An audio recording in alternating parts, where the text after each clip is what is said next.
श्रीमद् भगवद गीता अध्याय नंबर 17 और 17वें अध्याय में श्लोक नंबर 17। तो अभी तक तप के 3 प्रकार बताए।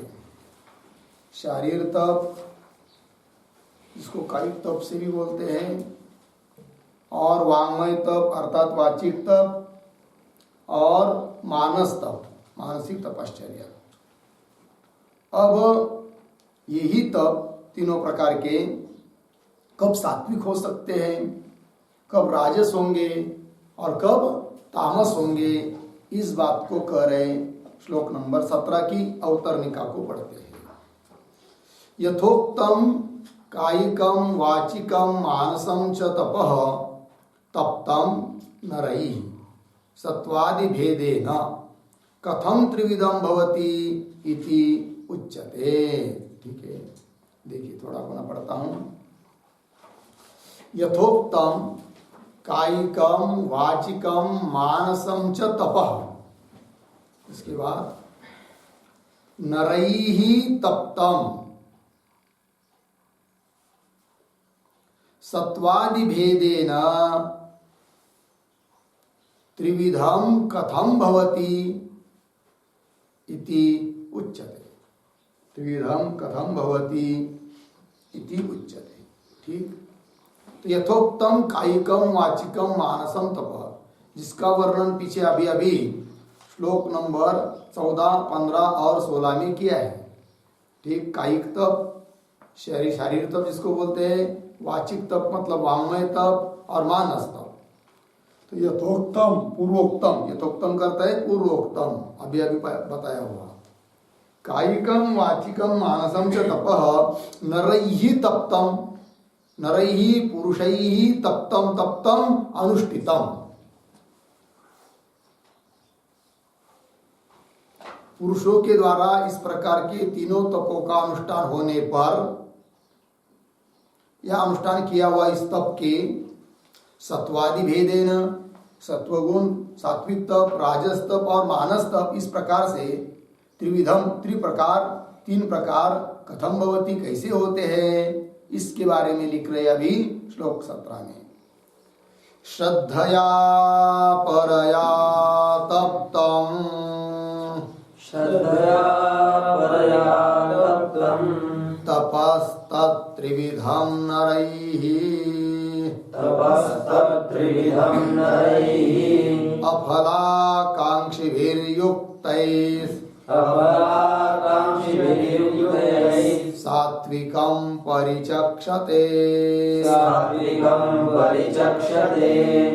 श्रद्धया परया तप्तं तपस्तत्त्रिविधं नरैः अफलाकाङ्क्षिभिर्युक्तैः सात्विकं परिचक्षते। श्रद्धया परया तप्तं तपः तत् त्रिविधं नरैः अफलाकांक्षिभिः युक्तैः सात्विकं परिचक्षते। ठीक, अन्वय। अफलाकांक्षिभिः युक्तैः नरैः परया श्रद्धया तप्तम तत्त्रिविधं तपः, तत्त्रिविधं तपः सात्विकं परिचक्षते।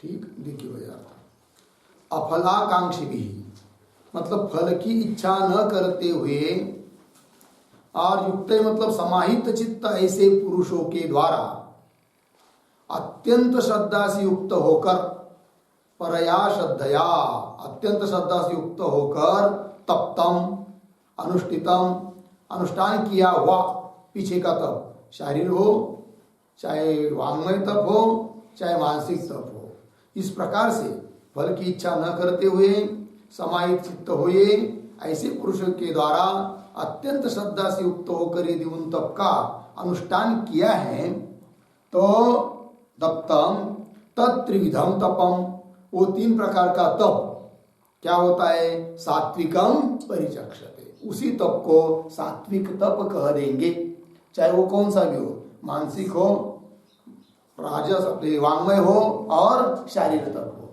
ठीक है, इस प्रकार से यदि उसका अनुष्ठान होता है तो वही तप सात्विक बन जाता है। तो क्या क्या हुआ इसमें? फल की इच्छा नहीं, ठीक, समाहित चित्त होकर, अंतर्मुख होकर और अत्यंत श्रद्धा से युक्त होकर यदि उस तप का अनुष्ठान किया है तो वही तप बन गया सात्विक तप। ठीक है, देखिए भाष्य में श्रद्धया, श्रद्धया का अर्थ कर रहे आस्तिक्य बुद्धिया, परया, परया मतलब प्रकृष्ट्या, तप्तम, तप्तम का अर्थ कर दिया अनुष्ठितम, तपः, तत्, तत् मतलब प्रकृतम, त्रिविधम, त्रिप्रकारम, अधिष्ठानम, नरैः, नरैः मतलब अनुष्ठातृभिः, अफलाकांक्षिभिः, इसका अर्थ कर रहे हैं फलाकांक्षा रहितैः, और युक्तैः मतलब समाहितैः, यत् ईदृशम तपः तपः तत् सात्विकम मतलब सत्व निर्वृत्तम परिचक्षते कथयन्ति, परिचक्षति का अर्थ कर दिया कथयन्ति शिष्टा। ठीक है जी, थोड़ा अन्वय करेंगे। बीच में शब्द आया है अफलाकांक्षी भी, देखिए कैसा बोलते, अफलाकांक्षी भी फलाकांक्षा रहितैः युक्तैः समाहितैः,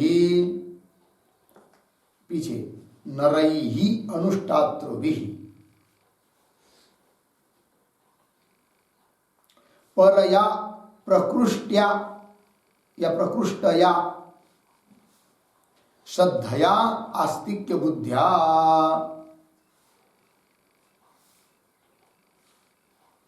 तप्तम अनुष्ठितम,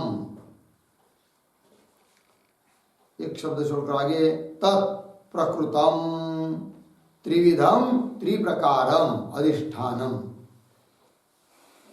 तपः,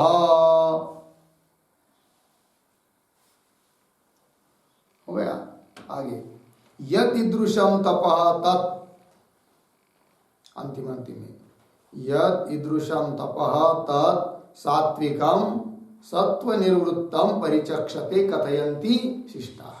ठीक है, देखिए अर्थ,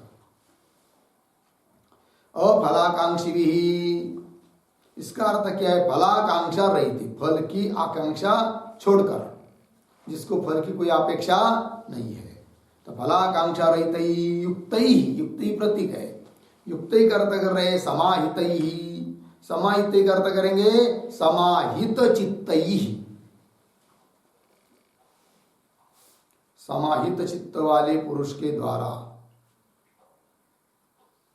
समाहितैः समाहित चित्तैः, नरैः अनुष्ठातृभिः, नर मतलब पुरुष, पुरुष मतलब कौन? अनुष्ठान करने वाले पुरुष, यह अर्थ है। तो फल की आकांक्षा न करने वाले, समाहित चित्त वाले, ऐसे जो अनुष्ठान करने वाले लोग हैं उनके द्वारा, परया प्रकृष्टया, श्रद्धया आस्तिक्य बुद्धिया, परया प्रकृष्ट अत्यंत श्रेष्ठ उच्च कोटि की श्रद्धा, उस श्रद्धा से युक्त होकर, श्रद्धा से आस्तिक्य बुद्धि से, क्या? तप्तम मतलब अनुष्ठितम, अनुष्ठान किया हुआ, क्या? तत् प्रकृतम, जिसका प्रकरण चल रहा है, वो तीन प्रकार का तप, त्रिविधम त्रिप्रकारम, त्रिप्रकारम मतलब कौन? शारीरम वाङ्मयम मानसम, ये तीन प्रकार का तप, तत्प्रकृतम त्रिविधम त्रिप्रकारम, वो तीन प्रकार का तप, शारीरम वाङ्मयम मानसम, वो अधिष्ठान हुआ, अधिष्ठानम। ठीक है जी, तपः, तो अधिष्ठानभूत जो तीन प्रकार का शारीरिक आदि तप है, वह तप यत् ईदृशम तपः, और इस प्रकार अभी जो बताया है, इस प्रकार से यदि उसका अनुष्ठान होगा तब वही तप सात्विकम मतलब सत्व निवृत्तम, सत्व गुण से संपन्न हुआ, इस प्रकार से उसको बोला जाता है, कहते हैं। परिचक्षति नाम कथयंती शिष्टा, श्रेष्ठ पुरुष उसको सात्विक तप बोलते हैं। ठीक है जी। तो वो जो 3 प्रकार का तप बताया, शारीरम वाङ्मयम मानसम, तो वो क्या है जी? अधिष्ठान है। अधिष्ठान मतलब उसके ऊपर सात्विक है या राजस है या तामस है, ये धर्म बताए जा रहे हैं, इसलिए उसको कह दिया क्या? अधिष्ठान भूत वो तप है कि नहीं? कौन? वांग मनोदिह निर्वर्त्यम इत्यर्थः, अधिष्ठानम का अर्थ।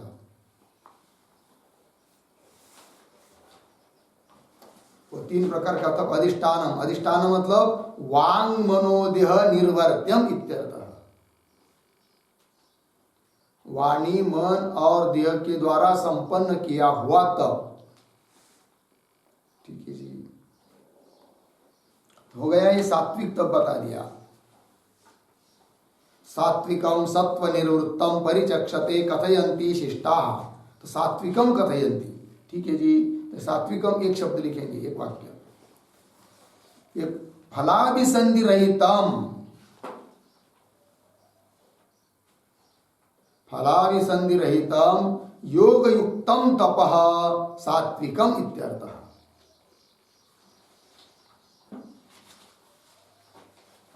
फलाभिसंधि रहितम योग युक्तम तपः सात्विकम इत्यर्थः, मतलब फल की अभिसंधि छोड़कर योग युक्त होकर अनुष्ठान किया हुआ जो तप है वही सात्विक तप है। हो गया जी। चलिए अब चलते हैं श्लोक नंबर 18 में। वही जो 3 प्रकार का तप था, शारीर वाचिक और मानसिक, वही तप उसी प्रकार से किया हुआ। ठीक है ना? किंतु जो कब राजस बन जाता है तो उसको अब लिख रहे हैं। ठीक है जी। सत्कार मान पूजार्थम, सत्कार मान पूजार्थम तपोदम्भेन चैव यत्, तपोदम्भेन चैव यत् क्रियते तदिह प्रोक्तम्, क्रियते तदिह प्रोक्तम् राजसं चलमध्रुवम्, राजसं चलमध्रुवम् सत्कारमान पूजार्थं तपोदम्भेन चैव यत् क्रियते तदिह प्रोक्तं राजसं चलमध्रुवम्। ठीक। सत्कारमान पूजार्थम तपः दम्भेन च एव यत् क्रियते तद इह प्रोक्तम राजसम चलम अध्रुवम। अन्वय यत् तपः सत्कारमान पूजार्थम च दम्भेन एव क्रियते तत् चलम अध्रुवम इह राजसं प्रोक्तम। इह राजसं प्रोक्तम। ठीक है जी। देखिए भैया क्या करें कि वही तब शारीर का है कि नहीं, कायिक वाचिक और मानसिक, जब इस भाव से किया जाता है तभी वो राजस बन जाता है। तो किस भाव से, तो लिख दिया इस श्लोक में। तो यत् तपः जो तप सत्कारमाण पूजार्थम, तप तो कर रहा है, शारीर तप कर रहा है, मानसिक तप कर रहा है, वाचिक तप कर रहा है, किंतु उस तप करने का उद्देश्य क्या रखा है जी? कि हमारा सम्मान हो जाए, सत्कार हो जाए, लोग हमको माने, है कि नहीं? तो मान और पूजा करें हम कि हमारी, कि हम बहुत बड़े तपस्वी है करके, इस दृष्टि से यदि तप करता है तो वही तप क्या बन जाएगा? राजस। तो सत्कार मान पूजार्थम च और दंभेन एव, और दंभ से, पाखंड से, मतलब सत्यता उसमें कुछ है ही नहीं है, केवल लोगों को बाहर से दिखाई पड़ रहा है कि बहुत बड़ा तप कर रहे करके, किंतु वस्तुतः कुछ होता नहीं है। इस प्रकार से दंभेन, ठीक है ना, दंभेन एव क्रियते, इस भाव से वो तप क्रिया किया जाता है। तप तत्, वह तप क्या जी, कैसा है? चलाम अध्रुवम इह राजसम प्रोक्तम, वो चल है, अध्रुव है कि नहीं, ऐसा उसको बताया है, अर्थात वो राजस है। ठीक है जी। तो देखिए, चल है मतलब क्या, अध्रुव है मतलब क्या, भाष्य में आएगा। तो चल का मतलब होता है क्या जी, अल्प फल देने वाला है, और अध्रुवम है मतलब कदाचित फल दे सकता है या नहीं भी दे सकता है, कदाचित फल वाला होता है। और यह मतलब इसी लोक में वो फल देने वाला है, परलोक में फल देने वाला नहीं है। कौन? राजस पूरी तप रहेगा तब। ठीक है जी। क्योंकि जो तप कर रहा है वो इस भाव से ही कर रहा है कि सत्कार हो, मान हो, पूजा हो, तो बस चाहे तो उतना फल उसको मिल जाएगा। तो इस लोक में ही फल हुआ, परलोक में उसको कोई फल मिलेगा नहीं। हो गए भाई। तो कौन सा तप हुआ राजस? जो सत्कार, मान, पूजा के लिए किया जा रहा है अथवा दंभ से किया जा रहा है, वह तप राजस तप है। और वो कैसा है, उसके विशेषण, वो चल है, अध्रुव है, और यही फल देने वाला है। ये बात हुई। भाष्य देखेंगे। सत्कार मान पूजार्थम, तो सत्कार क्या है भाई? तो भाष्यकार लिख रहे सत्कार साधुकार, मतलब उसको स्पष्ट कर रहे, साधु अयम तपस्वी ब्राह्मण इति एवं अर्थम, अर्धविराम। मानः, मान मतलब माननम, माननम मतलब प्रत्युत्थानाभिवादनादि तदर्थम। ठीक, अर्धविराम। 3 शब्द आए ना, सत्कार, मान और पूजा। अब पूजा देखिए, पूजा पाद प्रक्षालनार्चना अशयितृत्वादि तदर्थम च तपः सत्कार मान पूजार्थम। ठीक है जी। देखिए भाई, सत्कार के लिए, मान के लिए और पूजा के लिए जो तप किया जाता है वो राजस तप है। तो सत्कार के लिए मतलब कैसा? तो सत्कार शब्द का अर्थ लिख दिया है साधुकार। साधुकार मतलब साधुवाद, साधुवाद। व्यवहार में भी समझ लीजिए, किसी ने कोई अच्छा काम कर दिया तो लोग बोलते साधुकार अयम, साधुवाद है, धन्यवाद, अच्छा किया, यही बात है। तो उसको स्पष्ट कर रहे साधुकार के बाद साधुवाद क्या होता है करके। तो आगे लिखा है ना, साधु अयम तपस्वी ब्राह्मण, अयम साधु तपस्वी ब्राह्मण इति एवं अर्थ, ये साधुवाद है। मतलब लोग हमको अच्छा कहे, साधु कहे, तपस्वी कहे, बहुत अच्छा ब्राह्मण है ऐसा कहे, लेकिन इस प्रकार से हमारी लोगों में चर्चा हो, यही हुआ क्या जी? साधुवाद। लोग हमको साधुवाद देवे, इस भावना से जो तप किया जाता है उसको बोलते हैं क्या? राजस तप। ठीक है। तो वही लिखा है, अयम साधु तपस्वी ब्राह्मण इति एवं अर्थम, ये सत्कार हुआ। मान क्या है जी? तो मान शब्द करता है माननम। मानन मतलब क्या? प्रत्युत्थानाभिवादनादि तदर्थम। प्रत्युत्थानाभिवादनादि, अभिवादनम नमस्कारः, अभिवादनम नमस्कारः, आदिपदात् स्तुत्यादि ग्रहणम।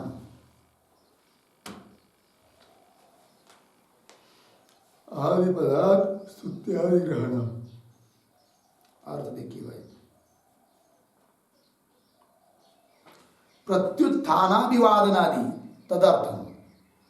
तदर्थम का अर्थ है तस्मै इदम तदर्थम, तस्मै इदम तदर्थम, तत्फलाय इत्यर्थः।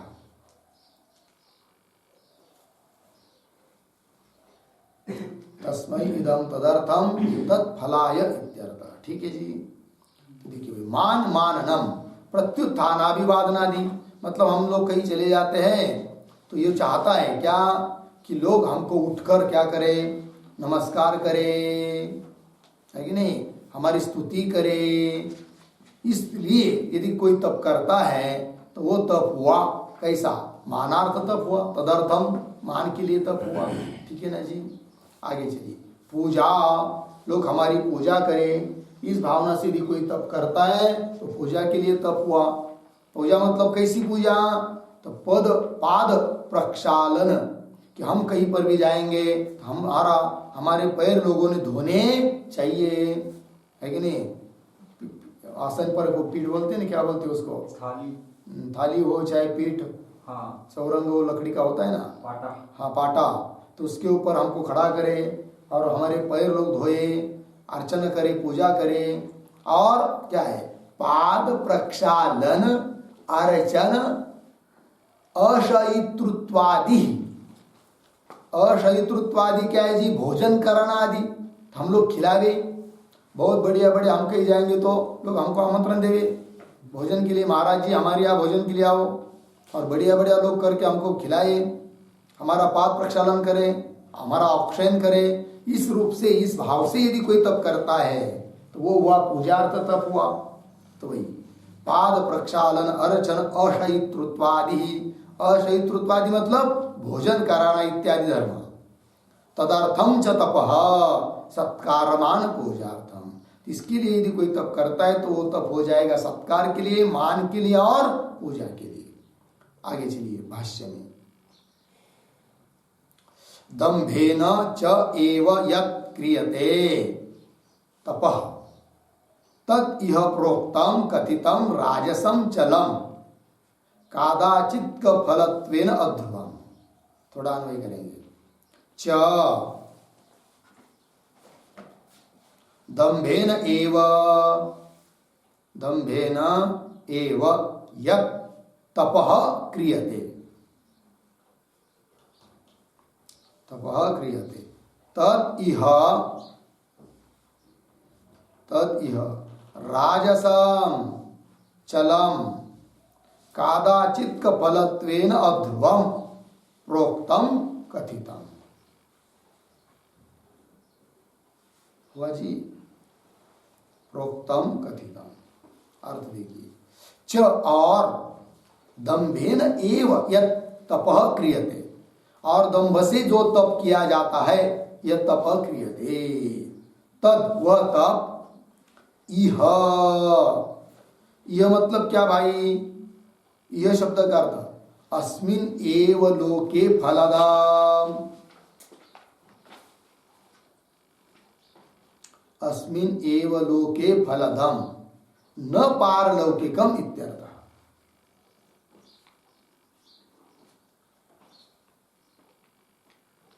अस्मिन् एव लोके फलदम न पारलौकिकम इत्यर्थः, मतलब वह तप इस लोक में फल देने वाला है, और लोक में फल देने वाला नहीं। क्यों, यह शब्द का अर्थ दूसरा करना हो तो शास्त्रे, या शास्त्र में, उसको राजस कहा है, फिर ऐसा अन्वय हो जाएगा। यह शब्द का दूसरा अर्थ होगा शास्त्रे, शास्त्र में। चलिए, यह राजसम, नहीं सॉरी, यह चलम, क्या है उसके बाद, राजसम, राजसम, उसको राजस बोला गया है, राजसम।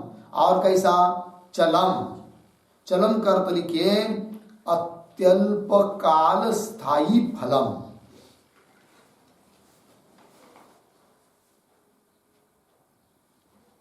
अत्यल्प काल स्थायी फलम, मतलब उसका फल बहुत थोड़ी देर के लिए होता है, ऐसा वो तप है चलम। और दूसरा विशेषण है उसका अध्रुवम। अध्रुवम क्यों, अध्रुवम मतलब क्या, तो लिख दिया है भाष्यकार ने, कादाचित् फलत्वेन अध्रुवम, मतलब फल निश्चित देगा ही ये बात नहीं है, कदाचित दे भी सकता है, तो कादाचित फल वाला होने से अध्रुवम हुआ।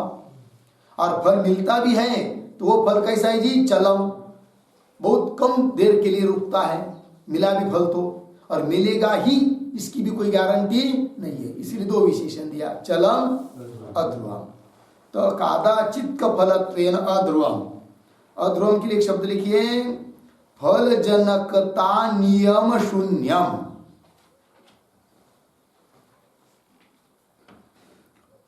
फल जनकता नियम शून्यम, अर्धविराम। अनिश्चित फलकम इत्यर्थः, अनिश्चित फलकम इत्यर्थः। ठीक है जी, चलिए भाई। फल जनकता नियम शून्यम मतलब वो फल का उत्पन्न, फल को उत्पन्न करेगा ही, इसका कोई नियम नहीं है, नियम शून्य। क्यों? अनिश्चित फलकम, उसका फल निश्चित रूप से मिलेगा ही, ये बात नहीं। और मिल भी जाता है तो वो फल कैसा रहेगा जी? चलम, कुछ देर के लिए ही रहता है। ऐसा ही तप है, कौन सा? राजस। तो वही लिखा है अध्रुवम। ठीक है जी, प्रोक्तम कथितम, ऐसे इस तप के बारे में कहा गया है श्रेष्ठ लोगों के द्वारा। ठीक है जी, चलिए भाई, तो ये हुआ राजस। तो एक वाक्य लिखेंगे इस राजस के तप के ऊपर। मया तपसी कृते सती, मया तपसी कृते सती माम जनाः, माम जनाः तपस्विनं मत्वा, तपस्विनं मत्वा मम सत्कारमान पूजाः कुर्युः, मम सत्कारमान पूजाः कुर्युः इति बुद्ध्या, इति बुद्ध्या धार्मिकः अहम् इति प्रख्यापनार्थम, धार्मिकः अहम् इति प्रख्यापनार्थम च यत् तपः क्रियते, च यत् तपः क्रियते तत् राजसम् इत्यर्थः।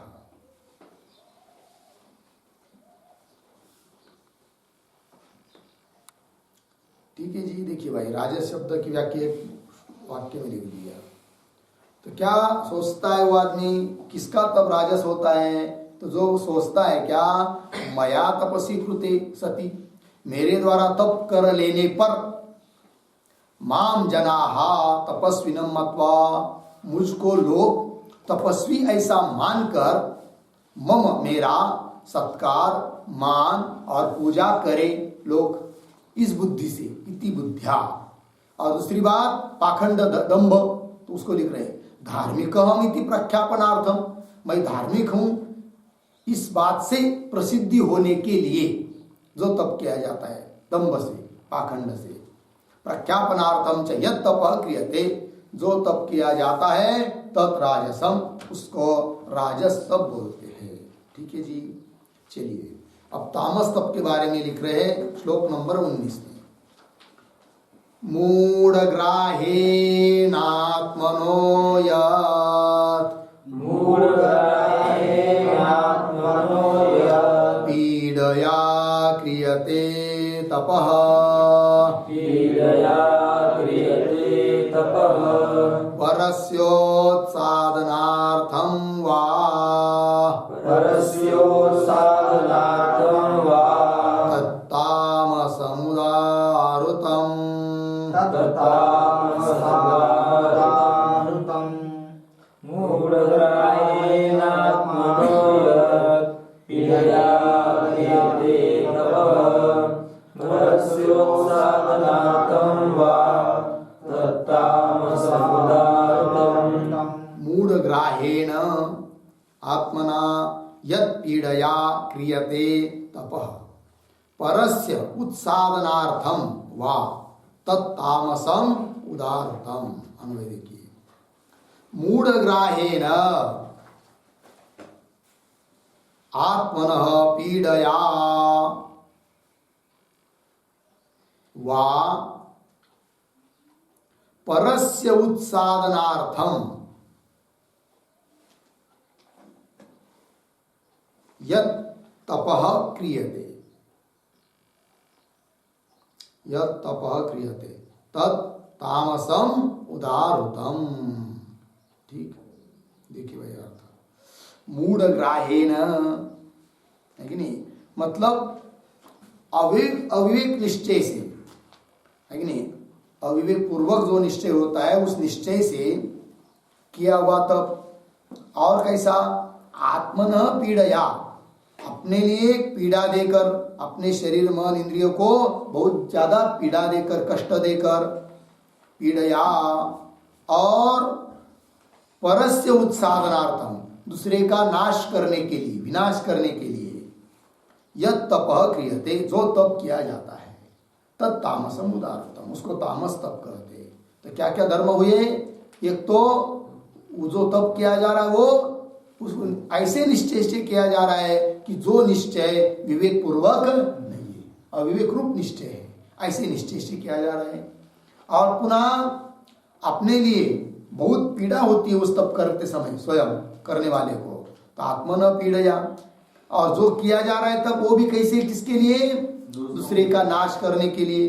इस प्रकार से जो तप किया जाता है उस तप को बोलते हैं क्या जी, तामस तप।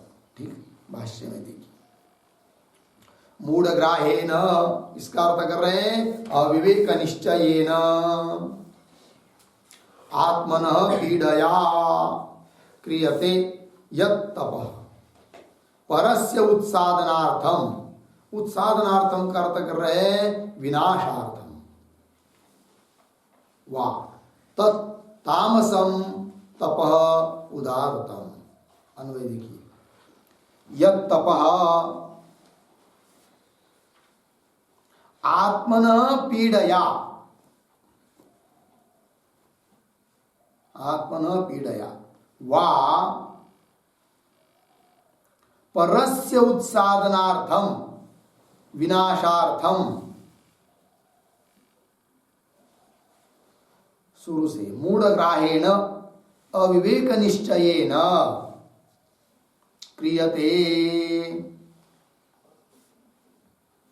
तत् तामसम तपः उदारतम।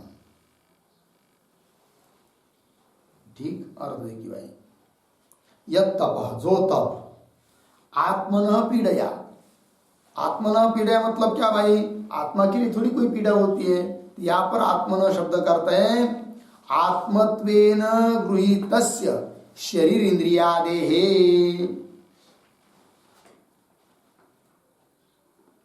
आत्मत्वेन गृहीतस्य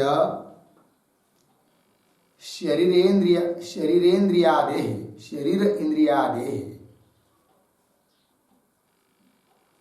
तो क्या अर्थ हुआ फिर, आत्मनः पीड़या मतलब आत्मा रूप से ग्रहण किए हुए जो शरीर इंद्रियादिक है उनको बहुत ज्यादा पीड़ा देकर, पीड़या, क्यों, वाह, अथवा परस्य उत्सादनार्थम विनाशार्थम, उत्सादनार्थम का अर्थ करते विनाशार्थम, दूसरे का विनाश करने के लिए। ठीक है ना। और पुनः कैसा जी, मूढ़ ग्राहेण अविवेक निश्चयेन, अविवेक निश्चय पूर्वक, अविवेक निश्चय मतलब क्या, किसको कहते अविवेक निश्चय, तो मनुष्य अहम, ब्राह्मण अहम, मनुष्य अहम, ब्राह्मण अहम इत्यादि रूप निश्चय अविवेक निश्चय, इत्यादि रूप निश्चय अविवेक निश्चय। ठीक, चलिए, मनुष्य हूं मैं, ब्राह्मण हूं इत्यादि रूप से जो निश्चय है वही अविवेक निश्चय है।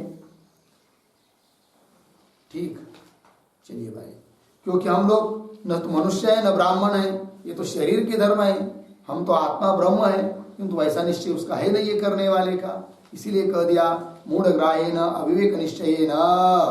ठीक है जी, क्या है आगे, क्रियते, जो तप किया जाता है, तत् तामसम तप, उदारतम उसको तामस तप कहते हैं। ठीक है, तो एक वाक्य लिखती इस तामस तप के बारे में।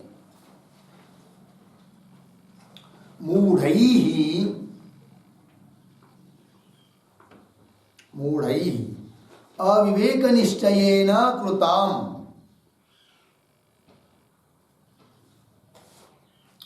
अविवेक निश्चयेन कृताम् स्वशरीरेन्द्रियादि पीडकम, स्वशरीर इंद्रियादि पीडकम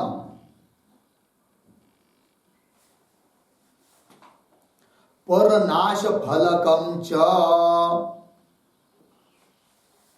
परनाश फलकम च तपः तामसम इत्यर्थः। तपस परनाश फलकम च तपः तामसम इत्यर्थः। देखिए भाई, मूढ़ैः, मूढ़ लोगों के द्वारा अविवेक निश्चय पूर्वक, अविवेक निश्चय न कृतम किया हुआ, स्व अपने ही शरीर इंद्रियादि को पीड़ा देने वाला और दूसरे का नाश करना ही जिसका फल है, इस प्रकार का तप जो होता है उसको बोलते हैं क्या? तामस तप। हो गए जी। चलिए, तो ये हुआ तामस तप के बारे में चर्चा। अब चलते हैं आगे श्लोक नंबर 20 में। 20 नंबर के श्लोक की अवतरणिका को पढ़ते हैं। इदानीं दानम उच्यते, अब दान को बता रहे भाई, मतलब जैसे यज्ञ के 3 भेद है, तप के 3 भेद बताए, उस प्रकार दान भी कितने प्रकार का होता है? 3 प्रकार का होता है।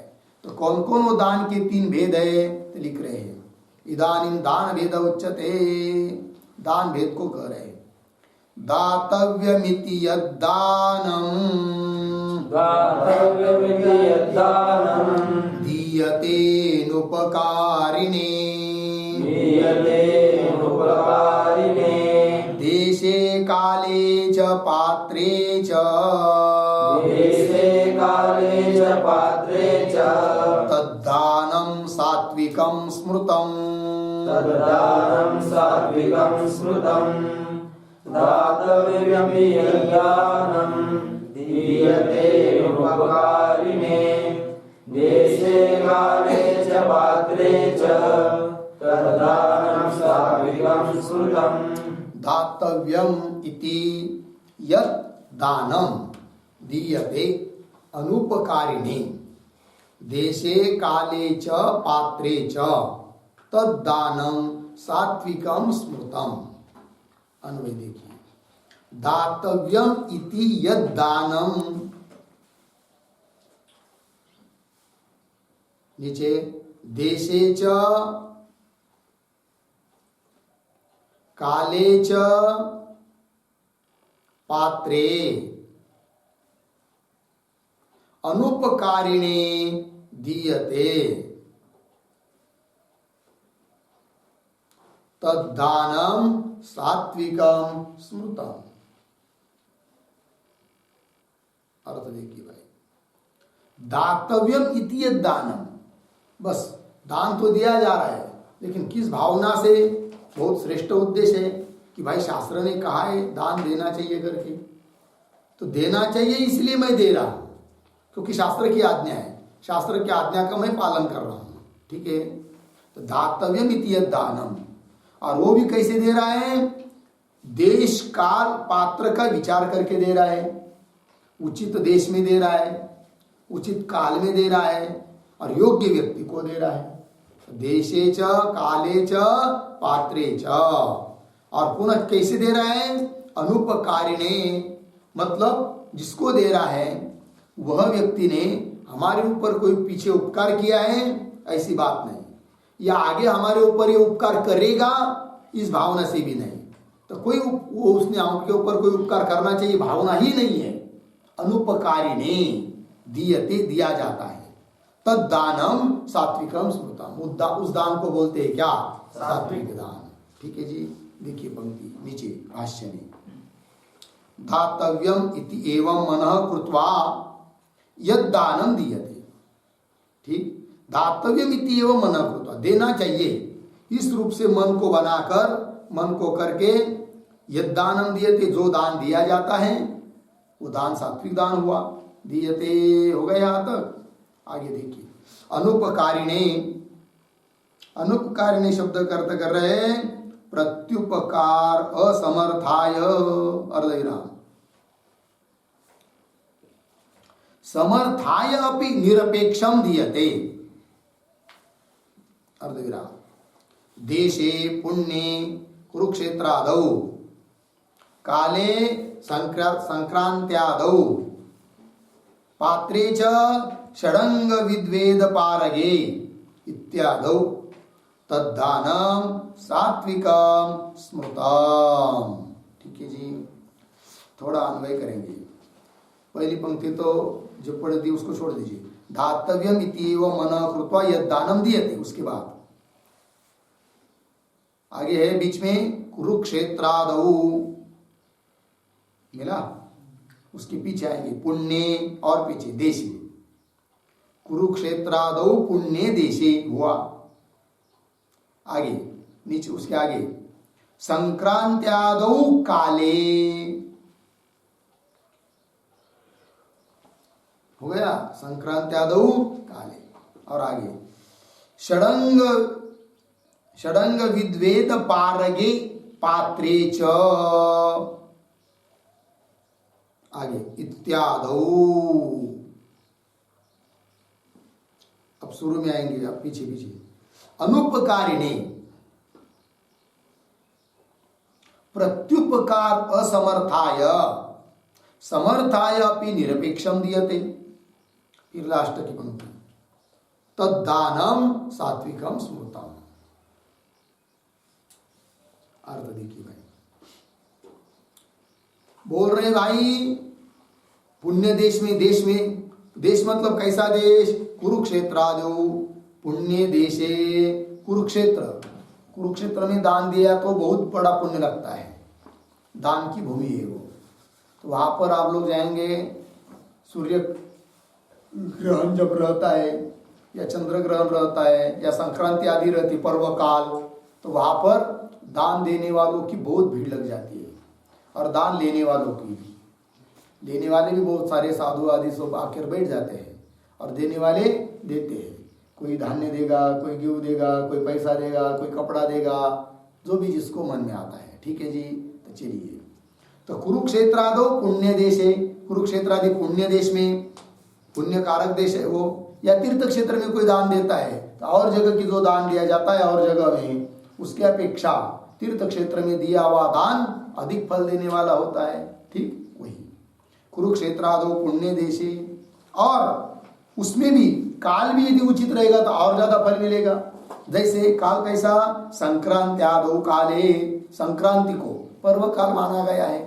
ऐसे बहुत सारे पर्व काल होते, सूर्य ग्रहण, चंद्र ग्रहण, संक्रांति आदि आदि करके, तो उस पर्व काल में यदि दान देते हैं तो उसका भी और कुछ विशेष फल मिलता है। संक्रांत्यादौ काले, और पात्र योग्य व्यक्ति को दान दिया तो उसमें भी तो और ज्यादा फल मिलेगा। योग्य व्यक्ति मतलब कैसा व्यक्ति, तो उदाहरण के लिए बताया, षडंग विद्वेद पारगे, 6 अंग है वेद को जानने के लिए, तो 6 अंगों के सहित वेद में जो पारंगत है, वेद विद्या को, ब्रह्म विद्या को जो जानता है, ऐसे व्यक्ति को यदि दान दिया जाता है तो और ज्यादा फल उसका मिलता है। तो वही लिखा है, षडंग विद्वेद पारगे च पात्रे च इत्यादौ। और पुनः ये तो हो गया देश, काल और पात्र। और एक बात बता रहे हैं कि जिसको दान दे रहे हैं उससे कोई क्या उपकार की अपेक्षा नहीं रखनी है, वही लिखा है अनुपकारिणे। ठीक है ना जी, मतलब योग्य पात्र है और उससे कोई उपकार की अपेक्षा नहीं है, तो वही लिखा है अनुपकारिणी का अर्थ लिखा है प्रत्युपकार असमर्थाय, मतलब जो उसके बदले में प्रत्युपकार कर नहीं सकता ऐसे व्यक्ति को। क्यों, वहां प्रत्युपकार कर भी सकता है तो भी उसकी अपेक्षा न करके जो दान दिया जाता है उसको बोलते हैं क्या, सात्विक दान। तो अनुपकारिणे प्रत्युपकार असमर्थाय, अर्धविराम। और क्यों, प्रत्युपकार करने के लिए तो एक बार तो समर्थ है ही नहीं, क्यों असमर्थ है भी तो समर्थाय अपनी निरपेक्षम दिए। समझ लीजिए कोई समर्थ है भी, प्रत्युपकार करने की सामर्थ्य रखता है, तो भी जो देने वाला है उसने चाहना नहीं कि ये तो हमारे ऊपर पुनः प्रत्युपकार करे, ये बात को न चाहे, इस रूप से जो दान दिया जाता है उसको बोलते हैं क्या जी? सात्विकम। समर्थायापि निरपेक्षम दीयते तद्दानम सात्विकम स्मृता, उस दान को बोलते हैं क्या? सात्विक दान। ठीक है जी, हो गया ना पूरा। तो यहां पर प्रत्युपकार असमर्थाय ये पद आया था, उसके ऊपर एक वाक्य लिखेंगे, इतः प्राक, इतः प्राक स्वस्य उपकारम अकृतवते, स्वस्य उपकारम अकृतवते पश्चात अपि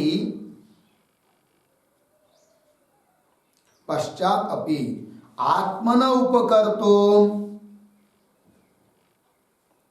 पश्चात अपि आत्मन उपकर्तुम अक्षमाय, अक्षमाय अर्धविराम समर्थत्वे अपि, समर्थत्वे अपि त्वम इदं द्रव्यं गृहीत्वा, त्वम इदं द्रव्यं गृहीत्वा काले, काले मम प्रत्युपकारं कुरु, मम प्रत्युपकारं कुरु इति एवं वाचा स्वेन अनुक्ताय, अनुक्ताय पूर्णविराम मनसा अपि अयम उद्देश्य न कार्य, मनसा अपि अयम उद्देश्यः न कार्य इति आह निरपेक्षम इति,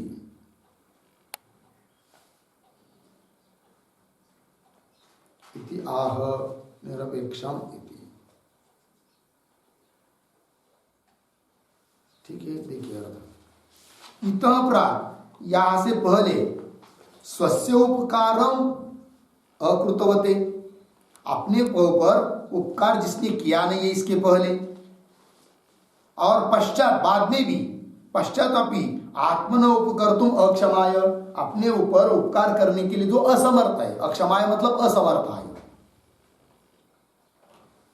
और समर्थत्वे भी समझ लीजिए कोई अपने ऊपर उपकार करने के लिए समर्थ होने पर भी, समर्थत्वे अपि त्वम इदं द्रव्यं गृहीत्वा, तू इस द्रव्य को लेकर काले, कालांतर में, बाद में मम प्रत्युपकारम कुरु, मेरे ऊपर ऐसा उपकार करो, इति एवं वाचा स्वेन वाचा अनुक्ताय, अपने वाचे से जो बोला नहीं है, और बोलने की बात तो बहुत दूर रही, मनसाप्य अयम उद्देश्य न कार्य, इसलिए कह दिया निरपेक्ष, मन से भी इस भावना को नहीं रखना है कि भाई हम कैसा बोले, इसको दिया तो है लेकिन हमारे ऊपर बाद में इस प्रकार का उपकार करो, कैसा बोले, नहीं बोलेंगे, चलो देखेंगे, लेकिन करना तो चाहिए उसने, ऐसा यदि मन में रखेंगे तो भी वो भी मन में रखना नहीं। इस प्रकार से अत्यंत शुद्ध भाव से जो दान दिया जाता है, देश काल पात्र को देखते हुए, उस दान को बोलते हैं क्या जी? सात्विकम परिचक्षते, सात्विकम दानम स्मृतम कथितम, उस दान को सात्विक दान कहा गया है। अब आगे चलते हैं, अब राजस को बता रहे हैं, राजस दान कैसा होता है। यत्तु प्रत्युपकारार्थम, यत्तु प्रत्युपकारार्थम फलमुद्दिश्य वा पुनः, फलमुद्दिश्य वा पुनः दीयते च परिक्लिष्टम्, दीयते च परिक्लिष्टम् तद्दानं राजसं स्मृतम्, तद्दानं राजसं स्मृतम्। यत्तु प्रत्युपकारार्थं फलमुद्दिश्य वा पुनः दीयते च परिक्लिष्टम् तद्दानं राजसं स्मृतम्। यत्तु प्रत्युपकारार्थम फलम उद्दिश्य वा पुनः दीयते च परिक्लिष्टम तद्दानम राजसम स्मृतम। अन्वय देखिए, तो यत् प्रत्युपकारार्थम वा पुनः फलम उद्दिश्य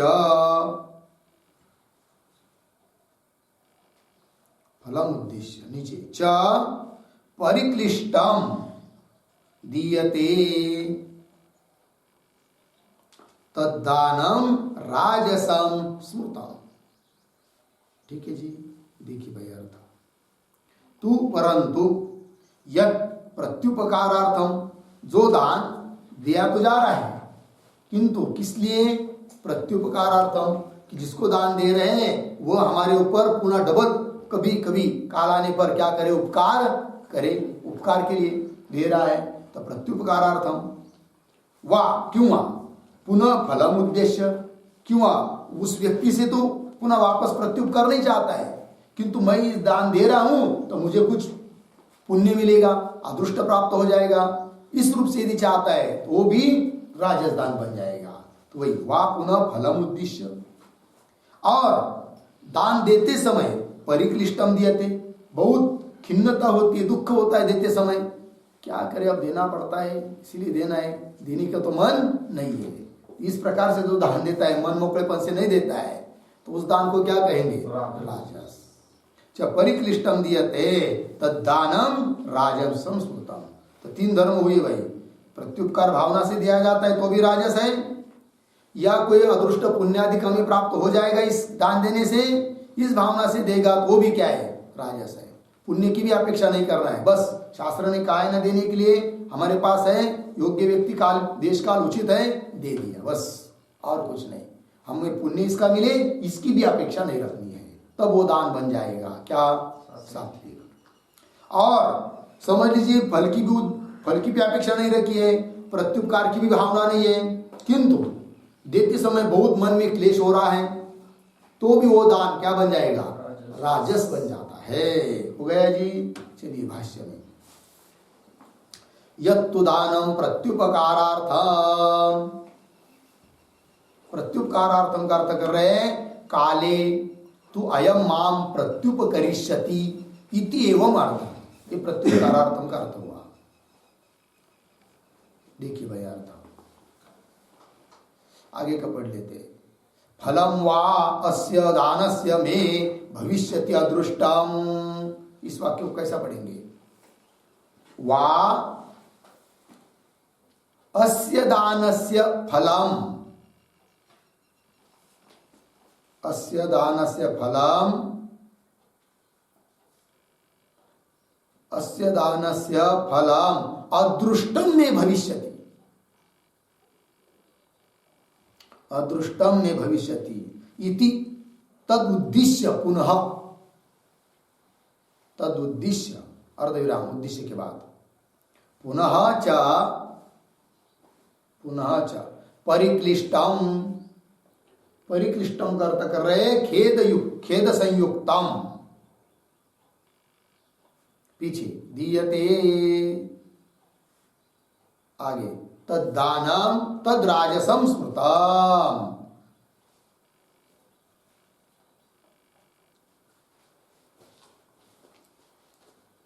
अर्थ देखिए भाई, यत्तु दानम प्रत्युपकारार्थम, जो दान दिया जाता है प्रत्युपकार के लिए। प्रत्युपकार मतलब कैसे? काले तो अयम माम प्रत्युपकरिष्यति, अभी तो नहीं किंतु समय आने पर कभी न कभी तो अयम यह व्यक्ति मेरे ऊपर प्रत्युपकार करेगा, वापस मेरे ऊपर कोई न कोई उपकार करेगा, ऐसा सोचकर यदि दिया जाता है तो वो राजस दान हुआ। इति एवं अर्थम, इसके लिए जो दान देते हैं।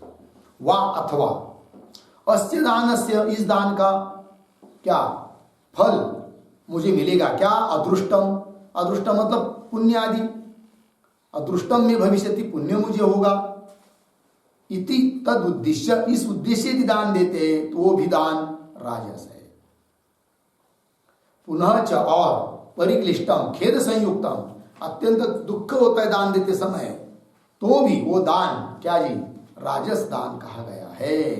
हो गया जी, ये बात हो गई। अब तामस दान के बारे में लिख रहे हैं।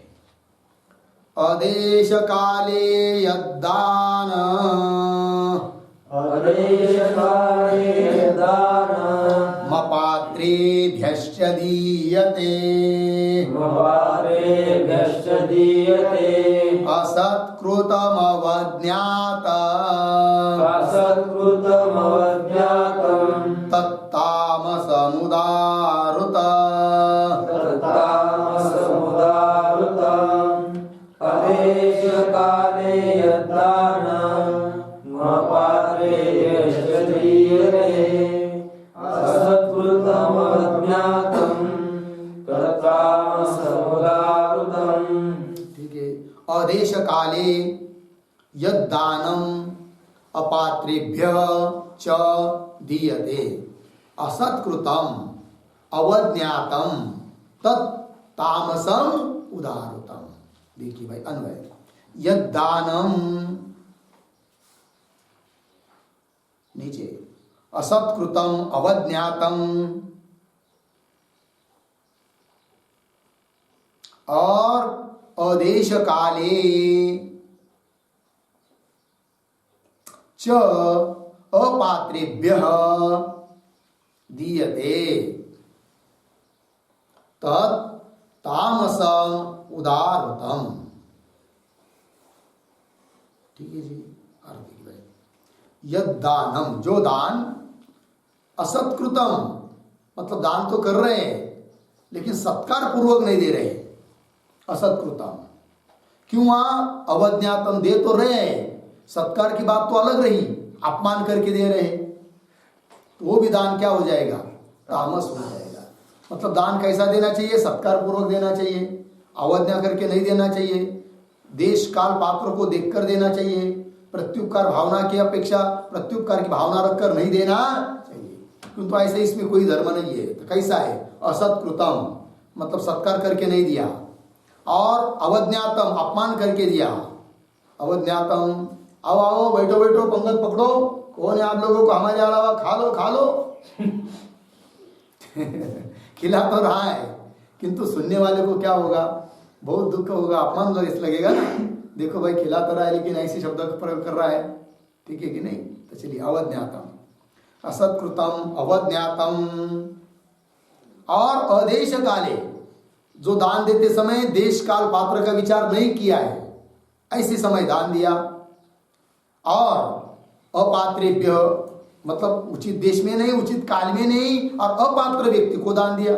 अपात्रेभ्य दीयते, दान दिया जाता है, तो वह दान कैसा हुआ, तत्तामसम उदारतम, वो तामस दान हुआ। ठीक है जी। भाष्य में देखिए भाई, अदेश काले, अदेशे मतलब अपुण्य देशे, ठीक है ना जी। अदेश काले के आगे क्या शब्द है आपके पुस्तक में, अपुण्य ना, तो बीच में एक शब्द लिखिए अदेशे।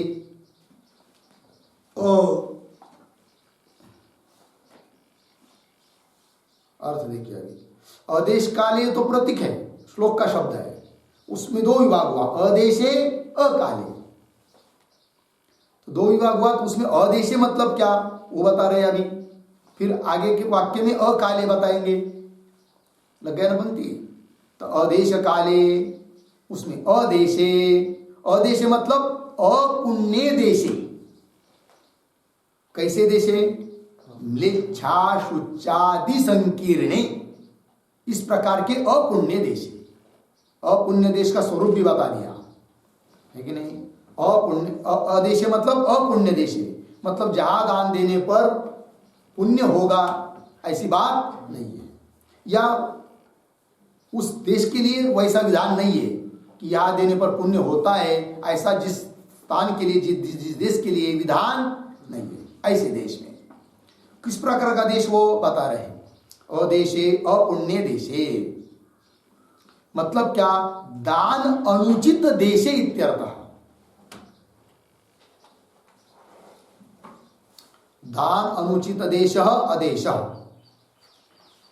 दानानुचित देश अदेश, ऐसा लिख सकते हैं। दानानुचित देश अदेश, दान के लिए जो देश उचित नहीं है उसको बोलते हैं अदेश। अपुण्य देशे म्लेच्छाशुचादि संकीर्णे, अर्धविराम, ये देश का स्वरूप बता दिया। म्लेच्छ लोग जहां रहते या अशुचि अपवित्रता जहां है, ऐसा जो देश है उस देश में दान देंगे तो कोई विशेष पुण्य नहीं होगा। ठीक है जी। म्लेच्छ किसको कहते पता है? एक बार बताया था, एक श्लोक है, क्या है वो? गोमांस खादको यस्तु विरुद्धम बहुभाषते सर्वाचार विहीनश्च म्लेच्छ इत्यभिधीयते। है कि नहीं? गोमांस खादक, जो गाय का मांस खाता है, और उल्टा सुल्टा विरुद्धम बहुभाषते, और सर्वाचार विहीन, सभी आचार से रहित, सभी है कि नहीं, सदाचार बिल्कुल नहीं है, सर्वाचार विहीन म्लेच्छ इत्यभिधीयते, तो उसको म्लेच्छ कहते हैं।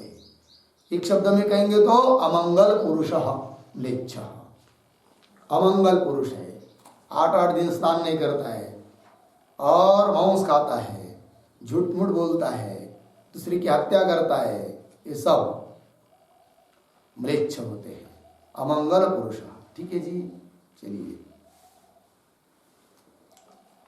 तो वही अमंगल पुरुष म्लेच्छ अशुच्चा, भाष्य में म्लेच्छ अशुच्चादि संकीर्णे, मतलब म्लेच्छ लोगों का जहां संपर्क आ चुका है ऐसे देश में, क्यों अशुचि अपवित्र ऐसे देश में। ठीक है ना? अशुच्चादि संकीर्णे देशे हुआ। आगे चलिए, अकाले, क्योंकि आया था ना अदेशे काले, अदेशे अकाले, तो अकाले क्या है? तो वही लिखिए, पुण्य हेतुत्वेन अप्रख्याते, मतलब संक्रांत्यादि विशेष रहिते, यह अर्थ हुआ अकाले का। देखिए भाई, ऐसा काल कि जिसको पुण्य हेतु रूप से प्रख्यात नहीं है, मतलब इस काल में देंगे तो पुण्य होगा, ऐसा कोई जिसके लिए क्या विधान नहीं है, प्रख्यात नहीं है। जैसे संक्रांति के लिए विधान है, संक्रांति में दान देंगे तो पुण्य होता है, सूर्य ग्रहण काल में, चंद्र ग्रहण काल में दान देगा तो विशेष पुण्य होता है। ऐसा जिस काल के लिए विधान न हो, पुण्य हेतुत्वेन अप्रख्याते, अप्रख्याते मतलब अप्रसिद्धे, मतलब संक्रांत्यादि विशेष रहित, संक्रांत्यादि विशेष पर्व से रहित जो काल है उसको बोलेंगे अकाल। अकाल में दान दिया, अर्धविराम। आगे चल रहे, अपात्रेभ्य, अपात्र व्यक्ति को दान देंगे तो कोई पुण्य नहीं लगेगा। केवल अन्नदान को छोड़कर बाकी का दान देते समय पात्र का विचार करना पड़ता है, चाहे वस्त्र देना हो, धन देना हो, जमीन देना हो, विद्या देनी हो, तो क्या चाहिए? पात्र व्यक्ति चाहिए। लेकिन भोजन के लिए सबके लिए खुला कर दिया है, सर्वाभूति द्यावे अन्न द्रव्य पात्र विचारुण। ठीक है जी। चलिए, अपात्रेभ्य, इसकी व्याख्या कर रहे भाष्यकार, मूर्ख तस्करादिभ्य, मूर्ख व्यक्ति को दान देंगे तो जिसको दान देने के बाद वो जाकर शराब पी रहा है तो पाप ही लगेगा, पुण्य की बात तो बहुत दूर रही। ठीक है। और तस्कर है, चोर को दान दिया तो वो क्या उसका उपयोग अच्छा करेगा क्या? वो उसका पिस्तौल खरीद लेगा और चोरी करने के लिए, तो हमारा पाप लगेगा। चलिए, मूर्ख तस्करादिभ्य, अर्धविराम। एक बात हुई ना? अब समझ लीजिए, दान दे रहा है कोई व्यक्ति, उचित देश है, उचित काल है और पात्र भी उचित है, किंतु दान देते समय सत्कार पूर्वक नहीं दे रहा है तो भी वो तामसदान हो जाएगा। इस बात को लिख रहे, देखिए, देशादि संपत्त उच्च, मतलब क्या? एक वाक्य इस पर, देश काल पात्र रूप, देश काल पात्र रूप संपद्यपि सत्याम, कि वह देश काल पात्र रूप संपत्तौ सत्याम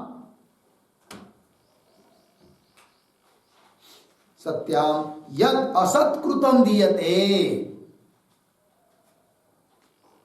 यद असत्कृतम दीयते तद्दानम च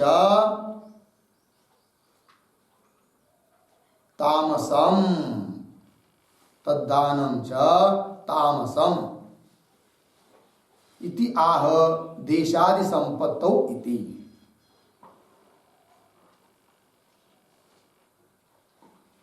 देखिए भैया अर्थ समझ लीजिए, दान देते समय देश भी योग्य है, काल भी योग्य है, पात्र भी योग्य है, ये सब है।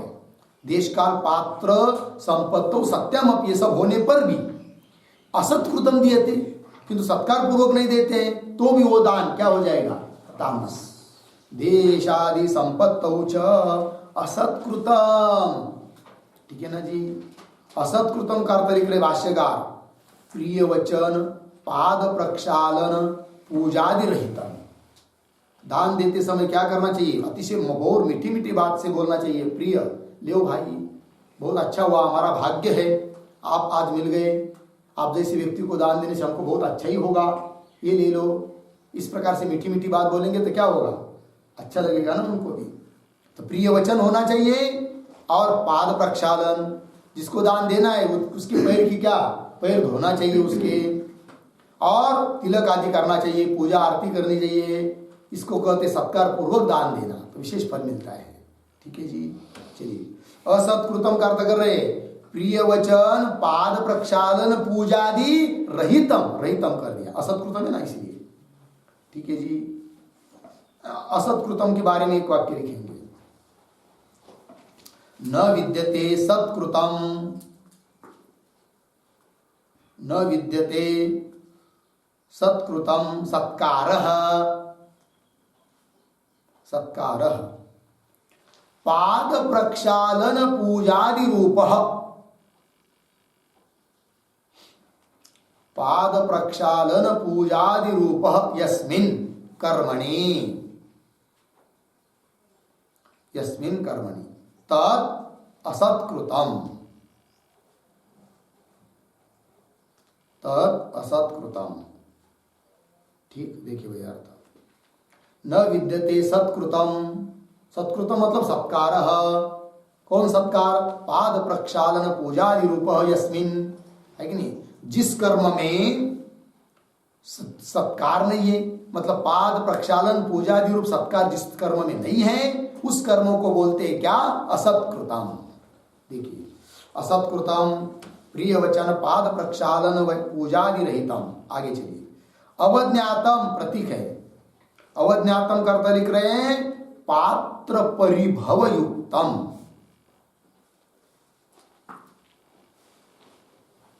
क्या अर्थ है इसका? एक शब्द लिखेंगे, सत्पात्र तिरस्कार पूर्वकम,